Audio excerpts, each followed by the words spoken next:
Hello students, welcome to all of you in the Mangnade biology classes. Myself Bunand Mangnade. Students, in the last class we had discussed about the asexual reproduction in the lower organisms as well as asexual reproduction in the plants called as vegetative propagation. And today we have discussed about another term of the first chapter of reproduction organism is sexual reproductions. Okay, दूसरा जो part हम discuss कर रहे हैं that is sexual reproduction. तो यहाँ पे याद रखिए सेक्सुअल रिप्रोडक्शन जब होता है तब ऑर्गेनिज्म मैच्योर हो जाता है. सेक्सुअल रिप्रोडक्शन आकर at the time of maturity, क्योंकि आपको पता है लाइफ स्पैन में जो है लाइफ साइकिल जो है उसमें 3 स्टेज रहते हैं. पहली स्टेज जुवेनाइल फेज या vegetative phase, second phase is reproductive phase, and when the reproductive phase arise, when that reproductive phase arise, organisms start to do sexual reproductions. Okay, so what is the definition of sexual reproduction? What is the definition of sexual reproduction? The type of reproduction, method of reproduction in which there is the formation of gamete and fusion of gamete takes place. Formation of gamete is called as meiosis and fusion of gamete is called as fertilization. So both phenomenon occur here in the sexual reproduction organisms या sexual reproductions. Sexual reproduction में ये दोनों phenomenon होते हैं. कौन से? Formation of gamete भी होता है और fusion of gamete भी होता है. Okay, it involve formation of male and female gametes. What? Formation of male and female gametes. Okay, male gamete and female gamete को कहते हैं meiosis. Formation of male and female gamete is called as meiosis. And again, now second point is what? Fusion of gamete is called as fertilization और syngamy. Fusion of gamete को क्या बोलते हैं? Fertilisation बोलते हैं या फिर syngamy बोलते हैं. आइदर बाय, देखो अभी जो मेल एंड फीमेल गैमेट्स है, मेल एंड फीमेल गैमेट जो बनते हैं ना, ओके, गैमेट फॉर्मेशन मतलब मेल एंड फीमेल गैमेट बनते हैं. So that male and female gametes are form, male gamete and female gamete is form on the same individual. कभी-कभी दोनों गैमेट, मेल गैमेट और फीमेल गैमेट सेम इंडिविजुअल के ऊपर बनते हैं. ओके, सेम इंडिविजुअल और by different individual of opposite sex, या फिर कभी-कभी मेल गैमेट और फीमेल गैमेट कहाँ प्रोड्यूस होते हैं? Different individuals. तो आपको पता होगा जो male and female gamete same individual के ऊपर प्रोड्यूस होते हैं उसको हम बोलेंगे बायसेक्सुअल इंडिविजुअल्स या मोनोसियस इंडिविजुअल्स. ओके, जब मेल फीमेल गैमेट दोनों एक ही बॉडी के ऊपर प्रोड्यूस होते हैं तो उसको हम बायसेक्सुअल इंडिविजुअल बोल सकते हैं या फिर मोनोसियस इंडिविजुअल बोल सकते हैं. मगर मेल गैमेट अलग बॉडी पे और फीमेल गैमेट अलग बॉडी पे प्रोड्यूस हुए, डिफरेंट इंडिविजुअल में प्रोड्यूस हुए, तो उसको हम बोलेंगे यूनिसेक्सुअल और डायोसियस. कंफर्म है, 100% कंफर्म है ये. अगर इंडिविजुअल ऑर्गेनिज्म जो है अगर यूनिसेक्सुअल है तो वो ऑर्गेनिज्म डायोसियस ही होना चाहिए. ओके, मतलब मेल अलग होना चाहिए, फीमेल अलग होना चाहिए, तब उसको हम बोलते हैं यूनिसेक्सुअल. जैसे कि हम है, human being is unisexual organism, human being is dioecious organisms. Okay, and result in the offsprings. Sexual reproduction में आपको पता होगा जब गैमेट का फ्यूजन होता है, ओके, फर्टिलाइजेशन होता है, तो क्या बनता है? ऑफस्प्रिंग बनता है. ऑफस्प्रिंग मींस न्यू इंडिविजुअल बनता है, क्योंकि असेक्सुअल रिप्रोडक्शन में आपको पता होगा क्लोन बनता था और सेक्सुअल रिप्रोडक्शन में क्या हो रहा है? ऑफस्प्रिंग बन रहा है. And offspring is not genetically identical to their parents. Sexual reproduction में जो ऑफस्प्रिंग बनता है ना, वो पेरेंट जैसा नहीं होता, वो अलग होता है. क्यों? क्योंकि यहाँ पे genetic material of the both parents are mix together. Male and female partner के जेनेटिक मटेरियल क्या होते हैं? मिक्स हो जाते हैं, यूनाइट हो जाते हैं. इसलिए न्यूली फॉर्म्ड इंडिविजुअल जो बनता है वो डिफरेंट होता है, किससे? पेरेंट्स से भी और अमॉन्ग देमसेल्व्स मतलब सिबलिंग. सेक्सुअल रिप्रोडक्शन में बनने वाले इंडिविजुअल्स वो पेरेंट्स से भी अलग होते हैं, और अमॉन्ग द इंडिविजुअल जो होते हैं, मतलब सिबलिंग बोलते हैं हम उसको, बहन भाई जो बोलते हैं, ब्रदर सिस्टर जो है वो भी अलग अलग होते हैं। They are not identical. Why? Because the genetic material is mixed, genetic material mix होता है। Okay, they are not like parents, 100% parents जैसे नहीं देते हैं, तो उसको हम बोलते हैं सेक्सुअल रिप्रोडक्शन करने वाले ऑर्गेनिजम्स। ओके, आपको बोला था मैंने सेक्सुअल रिप्रोडक्शन जो मेथड है बायपैरेंटल है। Biparental means two parents are involve, okay, और sometime one parent is also involve. Same individual हो गए मतलब वन पेरेंट, टू इंडिविजुअल हो गए मतलब डिफरेंट पेरेंट्स, ऐसे दो भी पेरेंट हो सकते हैं। And this gamete fuse to form zygote. Gamete का फ्यूजन होकर क्या बनता है? ज़ायगोट बनता है, और इंडिविजुअल आइडेंटिकल नहीं बनते, ओके, क्योंकि उनमें वेरिएशन मिलता है ना।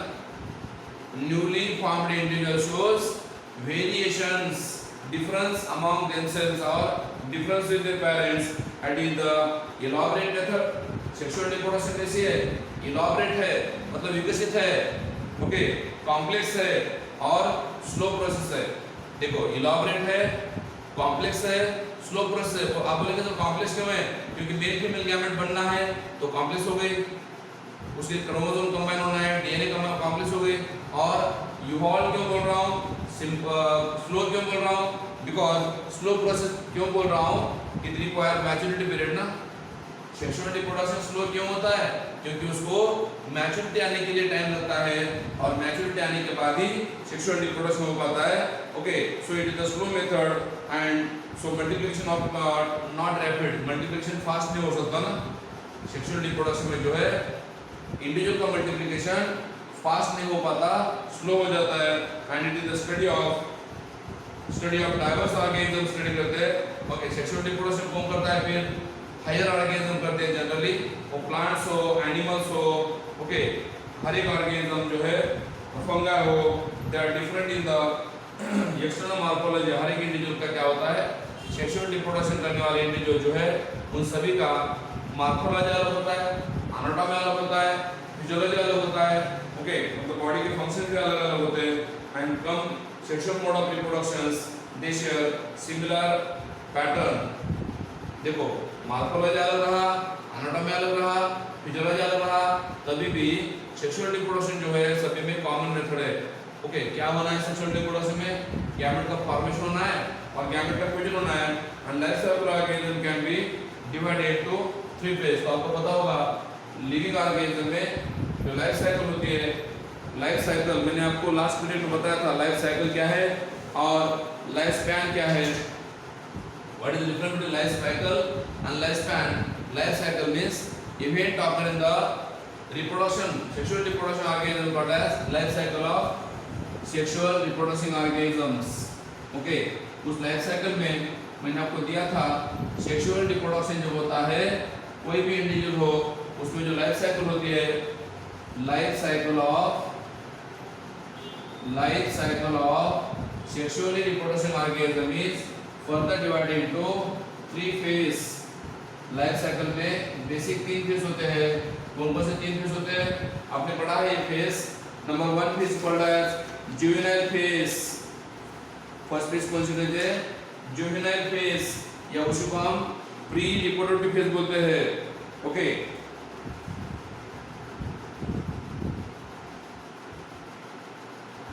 First phase called as juvenile phase. Okay, second phase called as reproductive phase. Reproductive phase जहां पे रिप्रोडक्शन होता है। And third phase called as aging phase. Aging, या उसी को बोलते हैं aging is also called as senescence. Senescence phase बोलते हैं जहां पे एंटिल ओल्ड हो जाता है। और आपको पता होगा जैसे ही सेनेसेंस फेज खत्म हो जाती है तो ऑर्गेनिज्म मर जाता है, डेथ हो जाती है organism. Okay, so these are all 3 event occur in the life cycle of sexual reproduction organism. Sexual reproduction करने वाले जो ऑर्गेनिज्म है उसमें ये 3 इवेंट होते हैं। ओके, जिसमें ऑर्गेनिज्म आप देख सकते हो period of growth, reach to the maturity. मैंने आपको बोला था हर एक इंडिविजुअल में क्या होता है? बर्थ होती है, ग्रोथ होता है, मैच्योरिटी आती है और फिर वो सेक्सुअल रिप्रोडक्शन करते हैं ना। क्या क्या होता है? देखो, बर्थ होना, ओके, बर्थ होना या फिर जर्मिनेशन होना, देन मैच्योर हो जाना, मैच्योरिटी, एंड देन क्या करते हैं, रिप्रोडक्शन करते हैं ना। कोई भी इंडिविजुअल हो, ओके, टाइम लगता है रिप्रोडक्शन करने के लिए, मैच्योरिटी आने के लिए टाइम लगता है, एंड उसमें मैंने बोला आपको क्या है, 3 फेस है। जुवेनाइल फेस को हम दूसरा नाम देते हैं, okay, juvenile phase is also called as, juvenile phase is also called as vegetative phase. बोला था मैंने आपको, वेजिटेटिव फेस कहाँ पे, प्लांट में, प्लांट में होता है ना, ओके, वेजिटेटिव फेस होता है। और रिप्रोडक्टिव फेज जो है उसमें ऑर्गेनिज्म रिप्रोडक्शन करते हैं रिप्रोडक्टिव फेज में, ओके। या फिर प्लांट में अगर देखोगे तो, प्लांट में अगर देखोगे तो फ्लावरिंग फेज है ना, रिप्रोडक्टिव फेज में प्लांट में क्या होता है बेटा, फ्लावर फॉर्मेशन होते हैं, तो उसको बोलते हैं रिप्रोडक्टिव फेज या फिर फ्लावरिंग फेज। ऐसे स्टेजेस है कहाँ पे, प्लांट के अंदर, जब भी प्लांट्स मैच्योर हो जाता है। Higher plants flowering indicate the end of vegetative phase. देखो वेजिटेटिव फेज कब होती है, from germination of seed to the formation of flower. Very simple है, from germination of seed to the formation of flower. देखो seed का germination हो गया, मतलब प्लूम्यूल फॉर्म हो गया, रेडिकल हो गया, और फिर मैच्योरिटी आने के बाद प्लांट में क्या बन गए, फ्लावर्स बन गए। मतलब जर्मिनेशन से लेके फ्लावर फॉर्मेशन तक, प्लांट में जर्मिनेशन से लेके फ्लावर फॉर्मेशन की जो फेज होती है उसको बोलते हैं वेजिटेटिव फेज, ठीक है। रिप्रोडक्टिव फेज मतलब कौन सी हो गई, फ्लावर फॉर्मेशन से लेके ओके एजिंग तक, मतलब प्लांट जब ओल्ड हो जाता है, फ्लावर फॉर्मेशन से लेके ओल्ड होने तक, या फिर मैं बता सकता हूँ आपको फ्लावर फॉर्मेशन से लेके सीड फॉर्मेशन तक, फ्लावर फॉर्मेशन से लेके सीड फॉर्मेशन तक जो फेज होती है उसको हम बोलते हैं रिप्रोडक्टिव फेज। और फिर लास्ट फेज जो है एजिंग फेज, और एजिंग फेज होने के बाद ओल्ड हो जाता है इंडिविजुअल, ओके, और उसको हम बोलते हैं senescence phase, okay. So higher plants flowering indicate end of the vegetative phase and beginning of reproductive phase. Flowering जब आती है तो वेजिटेटिव फेज खत्म हो जाती है और रिप्रोडक्टिव फेज स्टार्ट हो जाती है। तो आपको एक पता होगा, कुछ प्लांट एनुअल है, कुछ प्लांट बायनियल है। वेरी इंपॉर्टेंट पॉइंट बता रहा हूँ, कुछ प्लांट एनुअल है मतलब they complete the life cycle in 1 year, और कुछ प्लांट बायनियल है mean they complete the life cycle in 2 years, and some of plants are perennial also. Perennial मतलब मेनी इयर्स। तो याद रखिए वेरी इंपॉर्टेंट पॉइंट, अगर वो प्लांट्स एनुअल है या बायनियल है तो उसमें हम एक 3 फेज बता सकते हैं। अगर प्लांट्स एनुअल है या फिर बायनियल है तो हम उसमें क्या बता सकते हैं, ये 3 फेज इजीली आइडेंटिफाई कर सकते हैं, इजीली बता सकते हैं। कब, if the plant shows annual or biennial nature, then they has distinct phase। 3 phase जो है क्लियर दिखते हैं आपको, तीनों फेज आपको क्लियरली फाइंड आउट होते हैं। But what about in perennial plants, perennial plant means they can survive many years. और आपको ये भी पता होगा कुछ मेनी पेरिनियल प्लांट जो है पॉलीकार्पिक रहते हैं, मतलब this plant produce flowers every years, her every year को सीजन में फ्लावर आते हैं, उसको पेरिनियल बोलते हैं। तो फिर आप मुझे बताओ पेरिनियल प्लांट में ये 3 फेज बताना कितना डिफिकल्ट है। क्योंकि देखो सपोज मैंगो प्लांट आपने लिया, मैंगो प्लांट का आपने एग्जांपल लिया, मैंगो प्लांट में क्या हो गया, ओके, जर्मिनेशन से लेके फ्लावरिंग तक 5 ईयर लग गए। जर्मिनेशन से लेके फ्लावरिंग तक कितने लेयर लग गए, 5 ईयर लग गए फ्लावर फॉर्मेशन के लिए।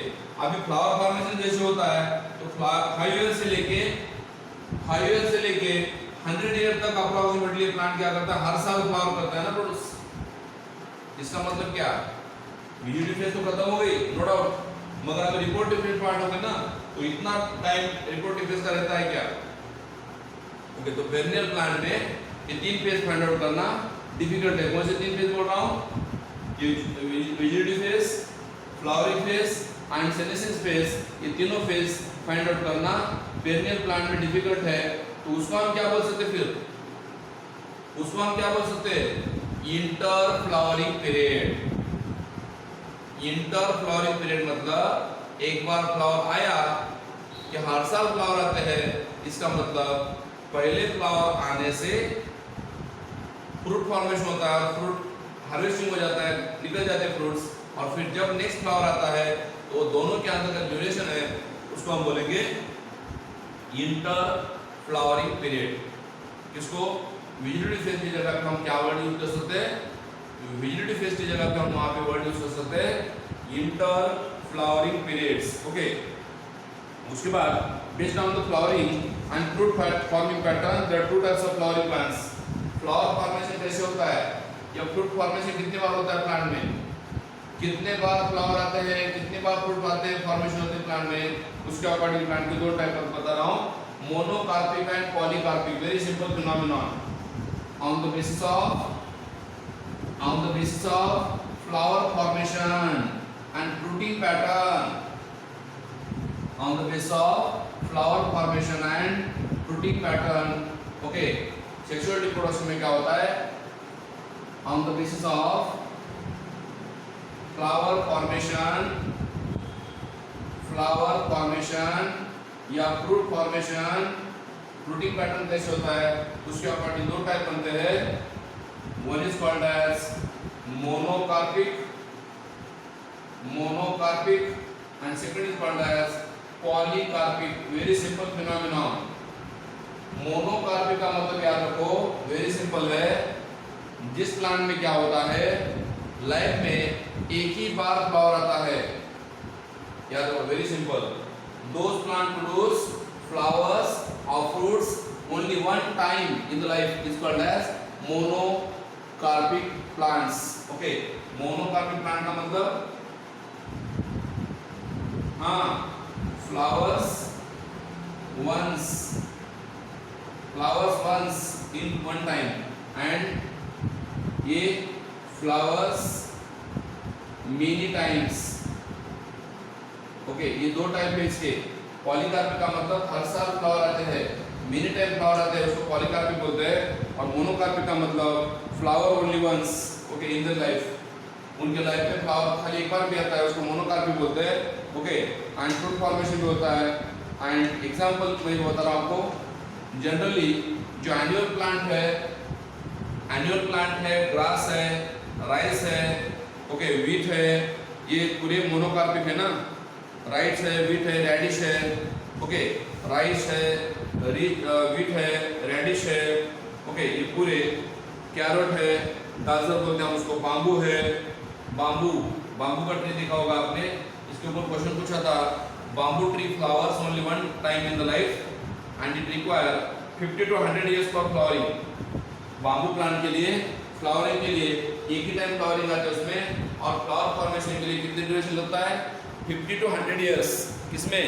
बाम्बू फ्लावर में फ्लावर फॉर्मेशन के लिए 50 से 100 years, 100 साल तक उसका ड्यूरेशन लगता है। Once in the life time after 50 to 100 years flower आते हैं, produce large number of fruits and die. 50 साल के बाद या 100 साल के बाद फ्लावर फॉर्मेशन होता है, फ्रूट फॉर्मेशन होता है, फ्रूट लार्ज नंबर फॉर्म होते हैं, large number of fruit formation होता है, और फिर वो प्लांट डाई हो जाता है, मर जाता है। एक एग्जांपल बोला। दूसरा एग्जांपल बोल रहा हूं आपको, किसका? मोनोकार्पिक प्लांट का सेकंड एग्जांपल बोल रहा हूं। कौन सा? स्ट्रोबिलियांथस कुंतियाना, जिसको हम नीलकरंजी प्लांट बोलते हैं। क्या बोलते हैं? नीलकरंजी नाम का प्लांट है। ओके, इसको फ्लावर कब आते हैं? 12 साल के बाद आते हैं। ओके, केरला के कुछ वैली में, कर्नाटक एंड केरला के वैली में प्लांट आते हैं, 12 साल के बाद आते हैं। जैसे कि अभी 2006 में आया, 2006 में आया था, तो 2018 में आएगा, और 2018 में आया तो फिर 2030 में आएगा। मतलब हर 12 साल के बाद इसमें फ्लावरिंग आता है। And that flowers are very attraction for the tourism के लिए अट्रैक्शन देता है। 12 साल टूरिस्ट वेटिंग करते हैं, वो फ्लावर आने के लिए वेटिंग करते हैं, फ्लावर आते हैं बाद में, और वो मोनोकार्पिक प्लांट के फ्लावर्स है। नीलकरंजी प्लांट इसका एग्जांपल बोला मैंने। ओके, केरला के वैली में या कर्नाटका की वैली में प्लांट आता है। Okay, next is polycarpic plant. क्या है? पॉलीकार्पिक का मतलब poly means many. This plant flowers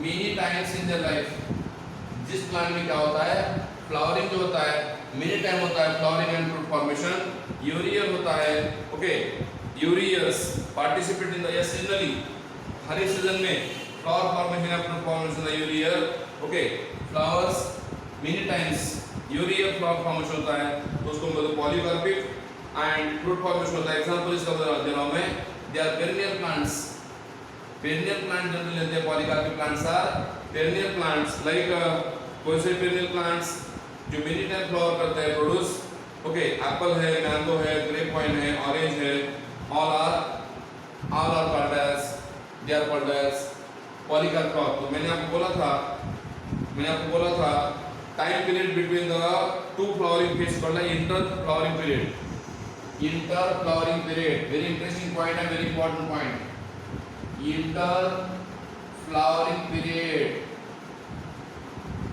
inter flowering period मतलब क्या बेटा, ऐसा पीरियड, ऐसा ड्यूरेशन कि जो मैंने आपको बोला था अभी जस्ट,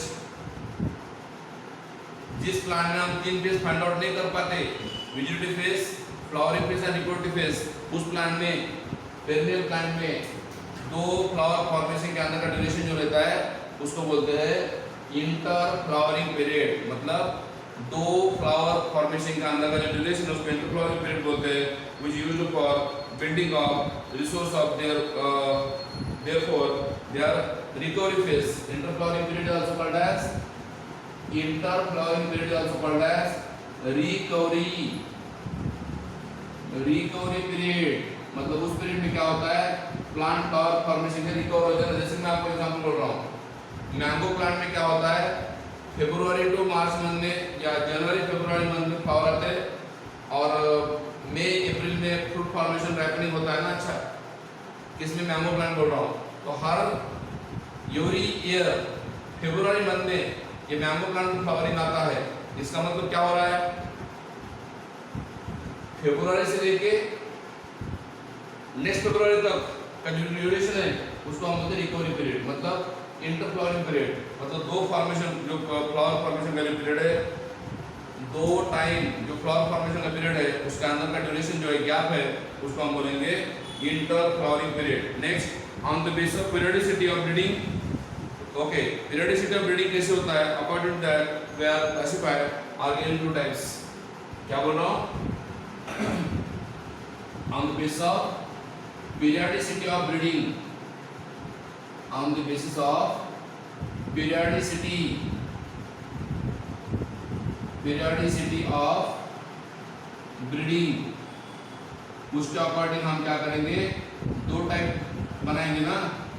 क्या बोल रहा हूँ, classification of the organisms on the basis of periodicity of breeding, animals are of two types। तो periodicity of breeding के अकॉर्डिंग, पीरियड्स ऑफ ब्रीडिंग के अकॉर्डिंग हम क्या कर रहे हैं, एनिमल्स के दो टाइप बना रहे हैं ना। कौन कौन से, one is called as what, seasonal breeders,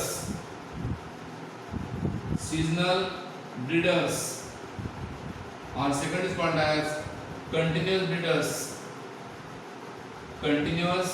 breeders.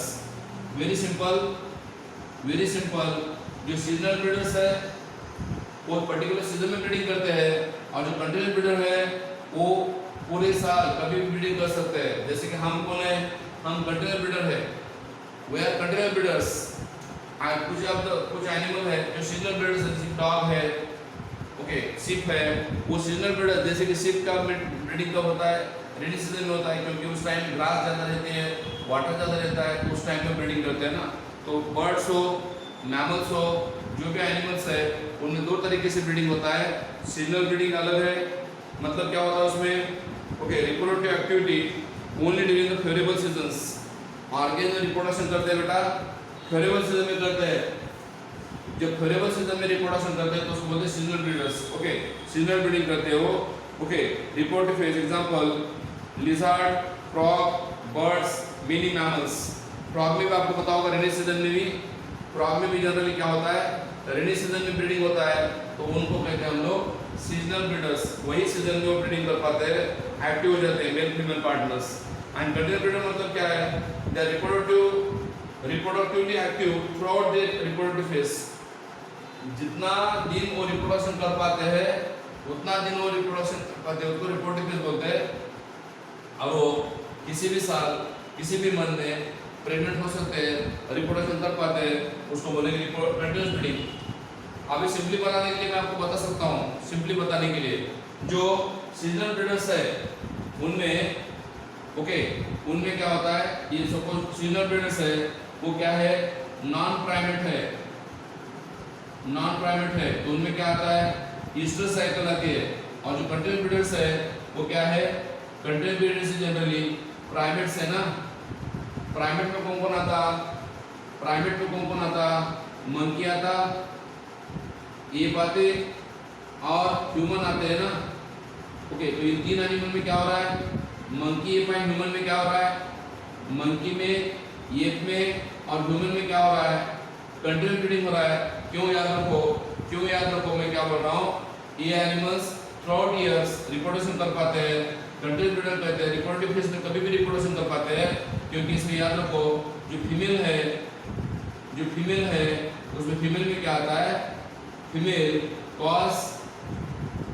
Cause what, menstrual cycle. Female में क्या होती है, मेंस्ट्रुअल साइकिल आती है और वो हर एक मंथ में आती है, एवरी मंथ आती है मेंस्ट्रुअल साइकिल। तो हर एक मंथ में प्रेगनेंसी के चांसेस है, ब्रीडिंग करने के चांसेस है, किसमें, कंटिन्यूअस ब्रीडिंग में बोल रहा हूँ। प्राइमेट में जो है कंटिन्यूअस ब्रीडिंग क्यों होता है, क्योंकि फीमेल क्या करती है, मेंस्ट्रुअल साइकिल दिखाती है, इसीलिए वो कंटिन्यूअस ब्रीडिंग कर सकते हैं। और दूसरा एनिमल बता रहा हूँ मैं, कौन सा, नॉन प्राइमेट, जिसमें कौन सी होती है, ईस्टर साइकिल। नॉन प्राइमेट में कौन सी होती है, नॉन प्राइमेट मतलब नॉन प्राइमेट मैमल्स। और ये प्राइमेट मैमल्स, ये नॉन प्राइमेट मैमल्स। उसके एग्जांपल मैंने दिया, मैंने एक मंकी, एक ह्यूमन। इसके एग्जांपल दे रहा हूं मैं आपको, काऊ है, डॉग है, कैट है, सीप है। तो इस वाले केस में क्या होता है, मेंस्ट्रुअल साइकिल के बजाय ईस्टर साइकिल आती है। कौन सी, ईस्टर साइकिल आती है।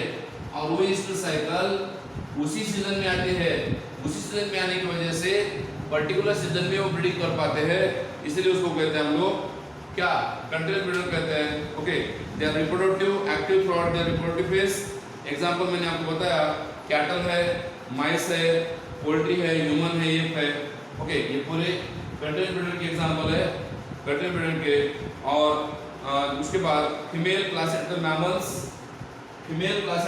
जो है, फीमेल प्लासेंटल मैमल्स कौन सी साइकिल दिखाते हैं, उसके अकॉर्डिंग हम दो टाइप बना रहे हैं यहाँ पे। One is Easter cycle and other is menstrual cycle. कौन सी साइकिल, या फिर one is non primates and other is primates. Non primate mammals, primate mammals, ऐसे दो टाइप बना रहे हैं यहाँ पे। नॉन प्राइमेट मैमल में कौन आता है, काऊ है, सिप है, रैट्स है। इसमें क्या होता है, हॉर्स, डीर्स, डॉग, टाइगर। इस सभी में क्या होता है, साइक्लिक चेंज होकर in the reproductive cycle and they cause which cycle, Easter cycle.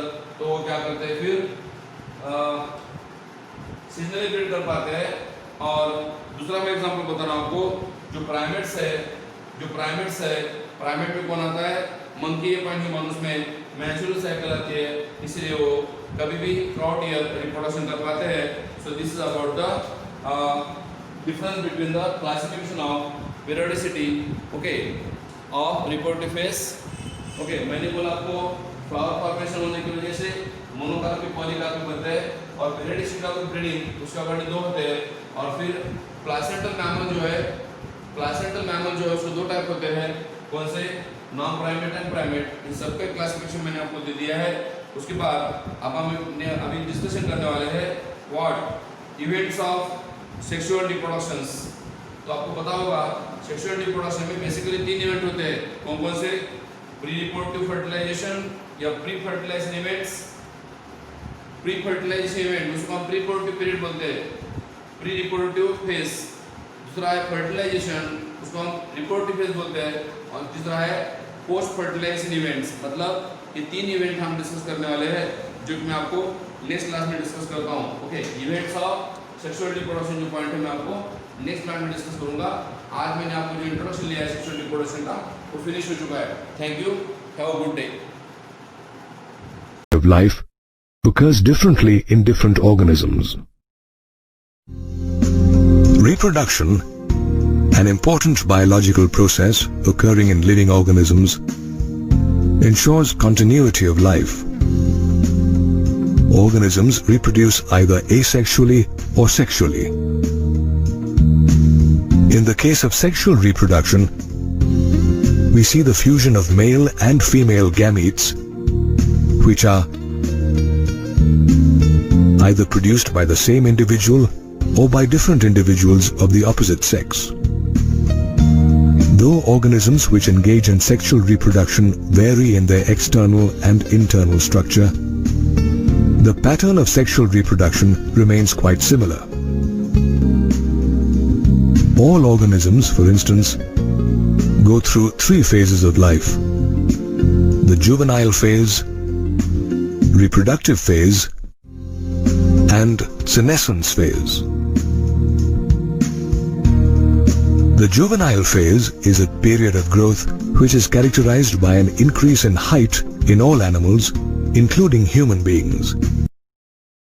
Whereas in plants, we see the emergence of new leaves during the juvenile phase. Did you know that in plants, the juvenile phase is known as the vegetative phase? Interestingly, the duration of the juvenile or vegetative phase varies in different organisms. In human beings, for instance, the juvenile phase lasts for 13 to 16 years in the case of females and 13 to 15 years in males.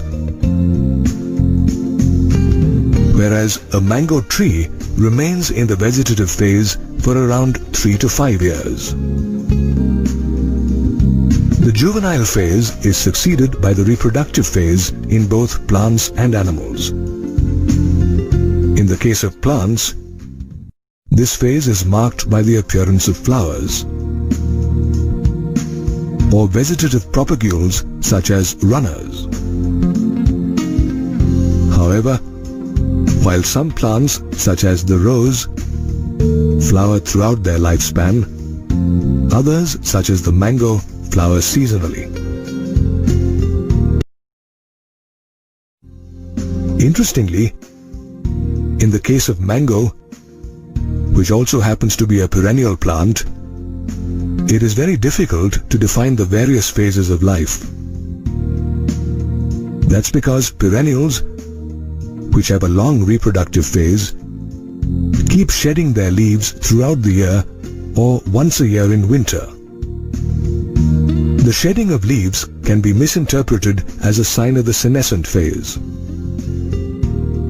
However, it is easy to identify the phases in the case of annuals and biennials. As all 3 phases of an annual plant occur in 1 year, whereas biennials have a 2-year life cycle in which the plants enter the vegetative phase in the first year and the reproductive followed by the senescent phase in the second year. Did you know that certain plants such as bamboo flower only once in 100 years, produce fruits and then die? Similarly, Strobilanthes kuntiana or Neelakuranji flowers every 12 years. Just as plants develop specialized structures during the reproductive phase, animals too show certain morphological and physiological changes. In human beings, for example, the reproductive phase, which starts with puberty, leads to the development of male and female secondary sexual characters such as facial hair in male and breasts, which are seen more prominently in females. Moreover, females of all placental mammals, including primates and non-primates,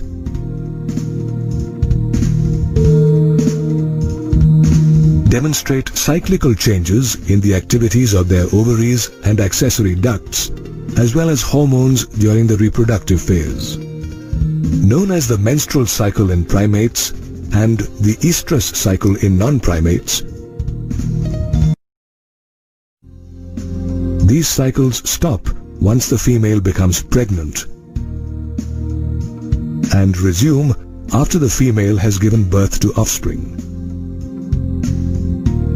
Moreover, placental mammals, especially those living in the wild, exhibit these cyclical changes as well as breed only during favorable seasons. These mammals are therefore called seasonal breeders. Sheep, for instance, have spring as their favorable season for breeding. Breeding during spring allows for the birth of lambs at an optimal time. That is, when the weather is warm and there is plenty of grass and water available in nature. In human beings, on the other hand, the females experience the menstrual cycle and are active throughout their reproductive phase. They are therefore called continuous breeders. The end of the reproductive phase in living organisms coincides with the beginning of the senescent phase, during which we see changes such as senility, non-existence of the menstrual or estrous cycle, and slowing of metabolism. Senescence ultimately leads to death. Interestingly, the transition between the three stages is controlled by hormones as well as environmental factors. For instance, the release of the hormone estrogen triggers the menstrual cycle in girls. Moreover, girls living in tropical regions experience menstruation at an earlier age than those living in temperate regions. In most organisms, the reproductive phase plays a crucial role as it ensures continuity of life. The birth of an offspring is perhaps one of the most important and joyous events in the life of a sexually reproducing organism.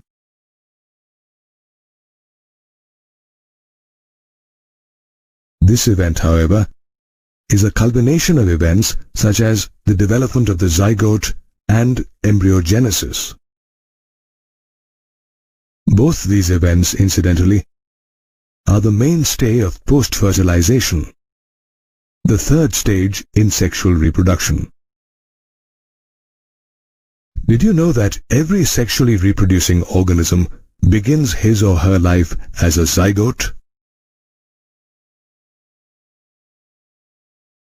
Depending on whether fertilization is internal or external, the zygote is either formed inside the organism or outside in an external medium such as water. After its formation, the development of the zygote is largely influenced by its environment. After its formation, the development of the zygote is largely influenced by its environment.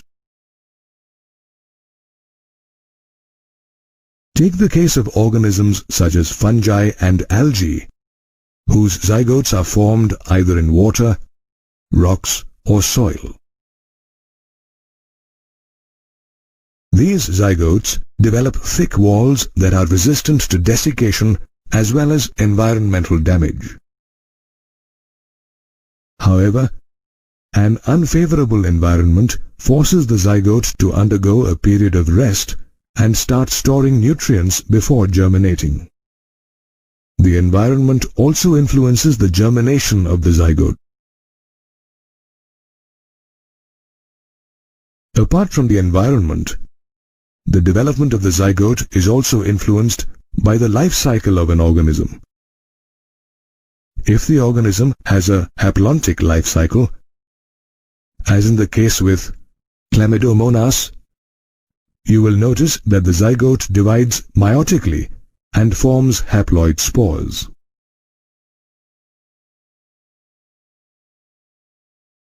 However, in the case of a fern, a pteridophyte with a haplodiplontic life cycle, the zygote divides mitotically to form a sporophyte. After the initial development, the zygote slowly starts metamorphosing into an embryo through a process known as embryogenesis. During this process, the zygote starts to divide mitotically, which results in an increase in the number of cells. Simultaneously, the zygote also undergoes cell differentiation, a process during which groups of cells go through modification to form different tissues and organs.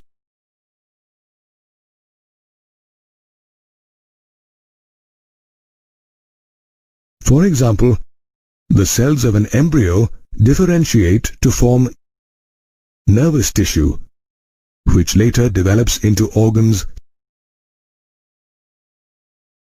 such as the brain or spinal cord. Embryogenesis, which occurs in almost all animals, can take place inside or outside the body of the female.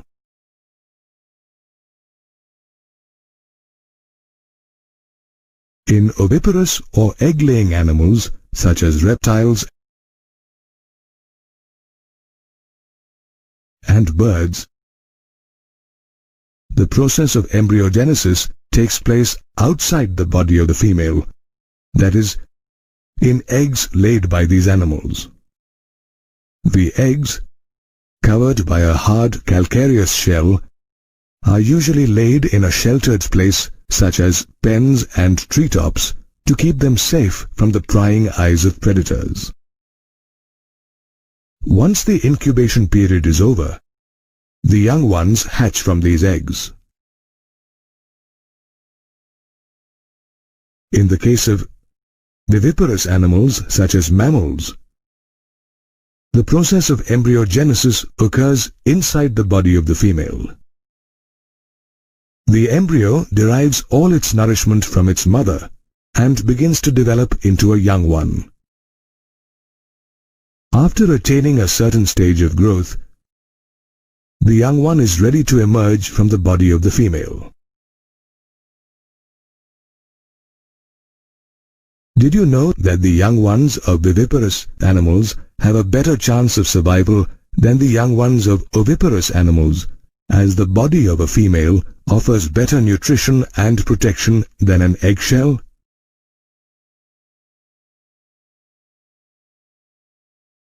Apart from animals, the development of the zygote and embryogenesis occur in flowering plants as well. Interestingly, the formation and subsequent development of the zygote inside the ovule triggers the withering of other parts of the flower, including the sepals, petals, and stamens. The pistil, which contains the ovule, however, remains attached to the plant. During embryogenesis, the zygote develops into the embryo, whereas ovules develop into seeds. The ovary, on the other hand, develops into a fruit. The fruit is covered with pericarp, a thick wall that protects the seeds and the embryo.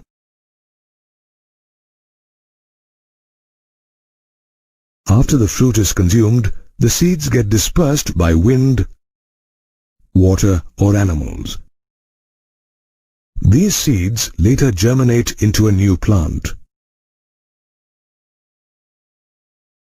Thus, in both plants and animals, the formation of a new life hinges on the development of a zygote and embryogenesis, the two post-fertilization events. Sexual reproduction, which is common in higher plants and animals, is a far more complicated and elaborate process than asexual reproduction. This form of reproduction essentially involves the fusion of male and female gametes, produced by reproductive structures such as the strobili, stamen and pistil in the case of plants, and testes and ovaries in animals.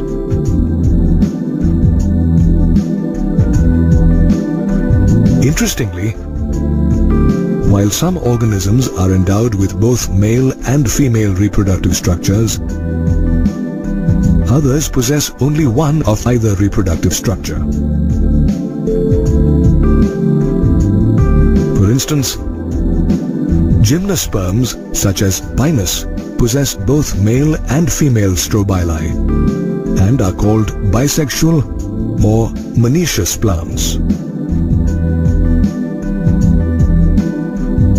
Cycas, on the other hand, has the male and female strobili growing on different trees and is known as a dioecious or unisexual plant. Angiosperms too comprise a variety of monoecious and dioecious plants.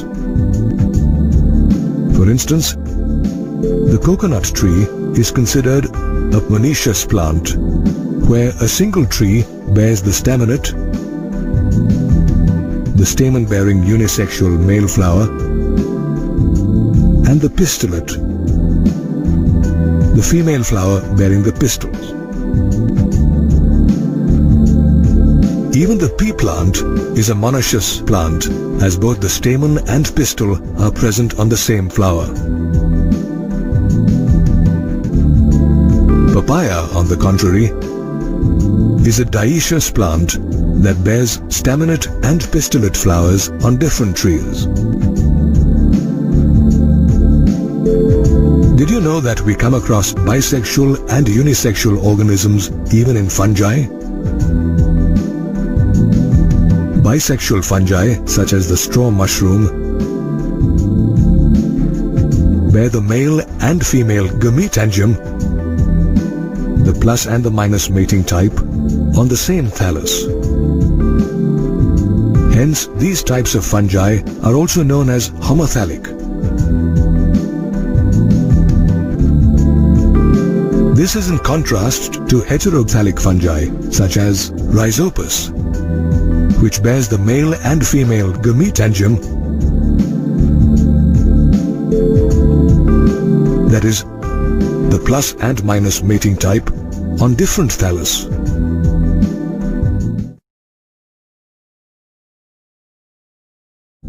Apart from fungi, we also see unisexual and bisexual organisms in the animal kingdom.